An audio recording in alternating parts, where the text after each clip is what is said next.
Hi everyone, and thanks for joining us at the Product Marketing Festival. Before we start this session, we just wanted to give a big shout out to all of our sponsors, partners, and festival attendees for helping us make this happen. Don't forget to check out our AMA site, both during and after the festival. We've got lots of speakers taking questions after their talks. Enjoy the session. Hi everyone, my name is Shireen Shaheen, and I'm here to talk to you about how and when you know you need product marketing at your organization, and where do you begin with product marketing. So I'm going to share the 5 steps to building your product marketing foundation. So first, if you've ever experienced any of these challenges, these are clear triggers for you. So have you ever experienced a lack of clarity around your target personas for your product? Has there ever been misalignment around the key features, what their benefits are, and how to then talk about them? Or a clear launch process. Is there a step-by-step function for how you launch a product? So I won't read through the rest of these, but as you can see, many of us have probably felt these challenges at some point in our organizations. And this can leave us feeling exhausted, tired, and simply frustrated. But I'm here to say, keep calm and just let the product marketing manager handle it. The real problem in organizations that are feeling any of these symptoms is a lack of product marketing. That is what product marketing does, really to bring all of this together. So before I go into a little bit more about product marketing and where to begin with your product marketing, a little bit more about me as some background. So on a personal level, I'm born and raised in the Boston area. Some of my strong personal values are my connections with loved ones and always striving to live a healthy lifestyle. I am overly organized and a planner, a great thing for a product marketer. Not always great in your personal life to be this organized and a planner as much as I am probably. And then I thought about what is a realization that I have. So given everything that's been going on in the world, I wondered how okay I would be being home every day working. And what I realized is I'm actually totally okay working at home every day. Yes, I miss aspects of being around people and the social environment, but overall I am actually much more okay than I thought I would be. Professionally, I have 8 years of product marketing experience, primarily in the B2B space. Started out as a product marketing manager at Constant Contact, and then I've moved over to director, and I was managing a team, which was last at Brightcove, both of these headquartered in Boston. I have launched, I believe, 4 global tier 1 products at both of these organizations. And last year, it's a little bit cut off, I launched a product marketing consultancy almost about a year ago, which I'll talk about briefly at the end as well. So what will you walk away with today? So 1, I want everyone to walk away with a really clear understanding as to where to even start with product marketing. 2, what are the 5 steps to build this foundation? And 3, some tips on how to get the resources you need to really scale this function and gain that buy-in across your company. So first, I'll share my definition of product marketing. There are many definitions out there. A lot of them are wonderful and capture a lot of this. So I tried to create what my version of this would be. So product marketing, I believe, defines the who, what, and why of your product. So you're always telling a story that fits those specific needs of your target audience. And this happens through 3 main channels: sales, marketing, and product. So overall, the first slide that I showed you with all of those challenges you may be experiencing, what is the lack of product marketing actually costing you? So these are very high level, but I think extremely key to what challenges you're facing and how this can impact your business. 1, misalignment. There's a very likely misalignment across teams. You don't have a product marketer or a product marketing team helping connect all the various pieces, mainly between sales, product, and marketing organizations. A lack of focus. What I primarily mean here is both from the sales end as well as the launch side. For sales, there will be a lack of focus as to what materials they need, who they need them for, which buyers, which users. In addition to that, a lack of focus around launching. How much effort and resources do we need when we're launching a product? How do we know we need these teams involved, and number of sales sheets we need and number of videos we might need for the campaign? There's a big lack of focus there typically as well. And then this goes along with 1 and 2, but a consequence of 1 and 2 is reduced efficiencies. So there's naturally a less efficient process for everything from sales enablement to creating marketing campaigns and launch planning, as well as the alignment. If there isn't processes in place, there's going to be reduced efficiency around connecting members of different parts of your organization. So how do you start solving for these issues? What are the steps that are involved? So I'm here to share what the foundation playbook looks like. And there's 5 key areas that I'll speak to. 1, identifying your target personas. 2, documenting your company level positioning. 3, create initial customer-facing messaging document. 4, start to enable your sales team. And last, but definitely really important and most critical, I would say, establishing buy-in across your organization. So I'm going to go through each one and talk briefly about these. So 1, identifying your target personas. So here, in just establishing your foundation and getting started, I highly recommend you identify your top 1 or 2 personas and job titles to start. So for example, if you're a B2B organization, who is your main buyer and your main user? And this is really critical. There may be 2 or 3 types of buyers, all with different job titles and different users. But what I challenge you is to pick the top 1 or 2. This will give you a lot more focus to get started.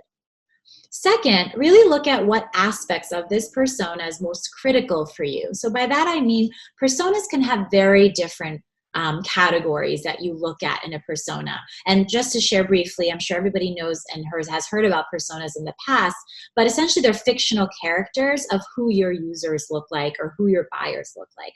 So we look at everything from their goals, what their day-to-day is like, what motivates them, what are their KPIs, what features are most relevant to them in your product. So you need to establish for yourself and your company which of these is most important.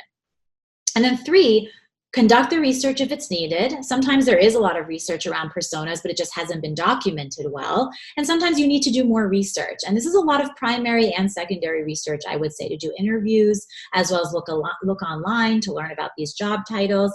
And just start as small as you can. Otherwise, you're going to get very overwhelmed by trying to find all the possible information about this persona.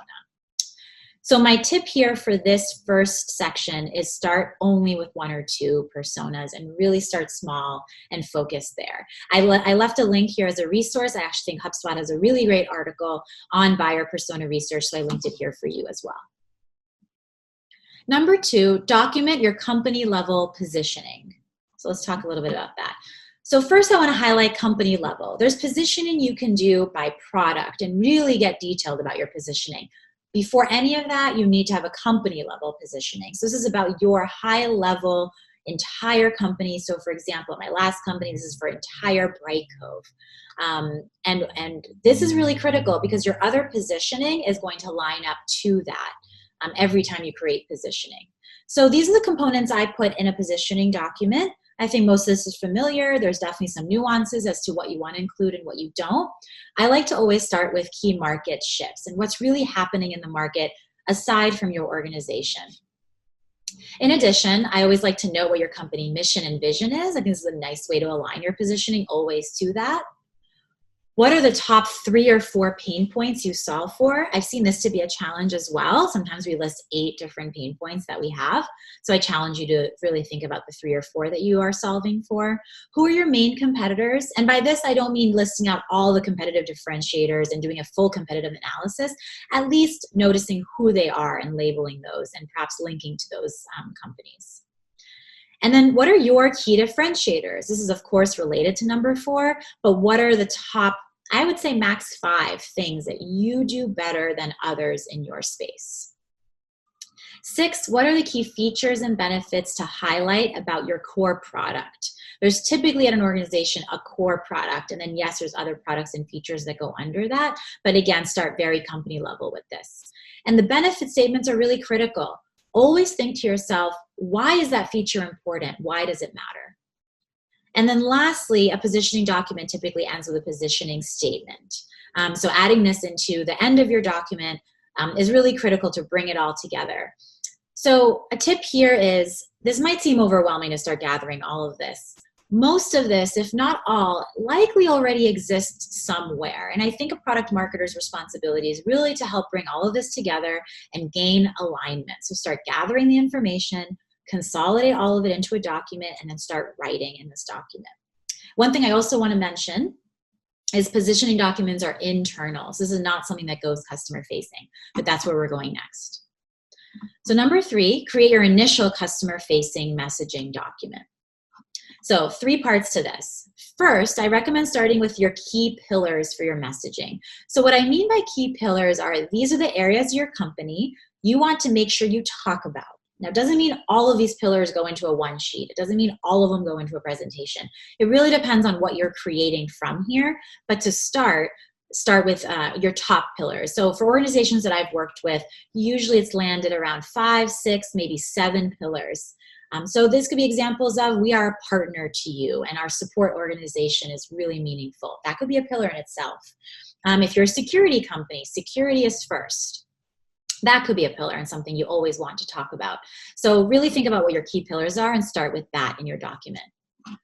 And then from there, you start creating messaging. But before you even do that, number 2, verify these with stakeholders. This is not a siloed project. And in fact, none of product marketing is siloed, I would say. But so verify these pillars. Make sure there's alignment. Specifically, I would say with a sales leader, a marketing leader, and product. Are these the key items that you want to make sure you're highlighting in your messaging? And then 3, create the messaging to support these. So this can be yourself if you don't have a content or a copywriter on the team. Sometimes you do, sometimes you don't. So if you do, I would leverage that person. I always say, I'm not a professional copywriter. Of course, I've written before. I've written blog posts and copy before, but I love to give the messaging I work on to somebody on the marketing organization to have them review and really refine it. And what I've put here is the messaging document is a reference document. You don't exactly take what is there word for word and put it onto a one-pager. Sometimes you need to adapt it depending on what collateral it's going to. So my tip here for messaging is always a process. There really isn't 100% right or 100% wrong with messaging. You need to test it. You need to test it with your audiences, do A/B tests, test subject lines, test emails, and then update these messaging documents based on how they're performing. Number 4, enabling your sales team. And as you can see, this is consequential. You can't start enabling your sales team if you have not done your positioning and messaging work first and identified your personas first and foremost. So enabling your sales team, let's talk a bit about that. So first, meet with a sales leader. If there's a few sales leaders, meet with them and listen. Hear what's going on and what the team needs. What I'd advocate here is don't ask, what do you need for your sales team? There will be 50 things that come your way that the sales team needs. All valid, but we can't focus on 50 things at the same time. What I would do is ask questions around what their challenges are, and in their sales conversations, what are some questions they get that they feel they need some support on? And this usually helps narrow it down. Number 2, when you're ready with your positioning and messaging, which should happen before this step, present it to the sales leaders.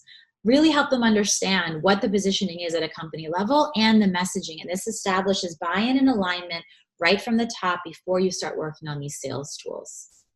And then you will ask what are the top 2 or 3 sales tools that would help your team right now.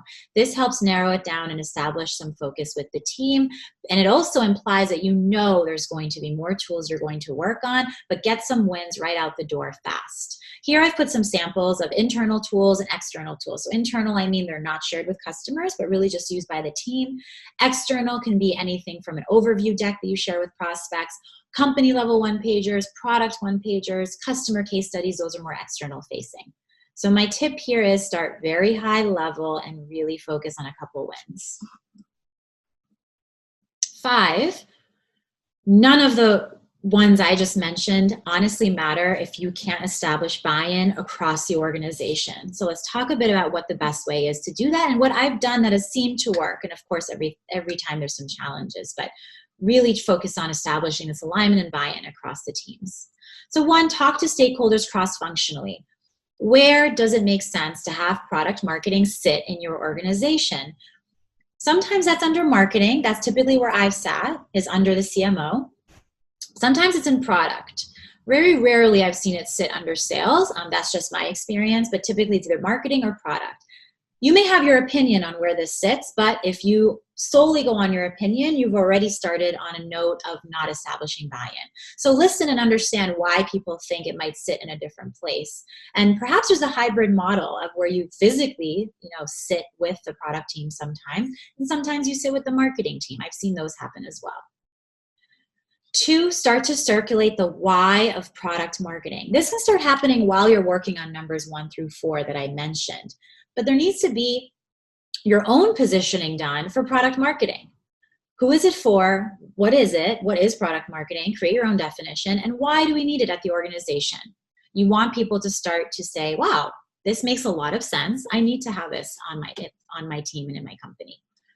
And 3, I always say start with one person. There's somebody you feel that you have a better relationship, whether it's the sales, marketing, or product, start with them. Gain allies, gain that buy-in, let them help you then to go and talk about this with others across the teams. So I want to end with, what can you start doing today? So 3 very actionable steps. Assess the challenges you're facing and why. In the beginning of the presentation, I listed about 7 different challenges.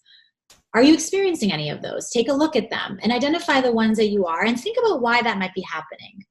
Is it because of certain teams that you're looking for more direction and strategy around? Is it because you're missing roles on your team? Think through that why. That's really important.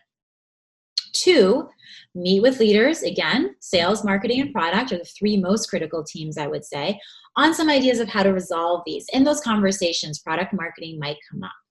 And then 3, create that deck. Start talking about product marketing at your company. This is so critical to really share what the purpose of product marketing is and what our mission is, and circulate this across all teams.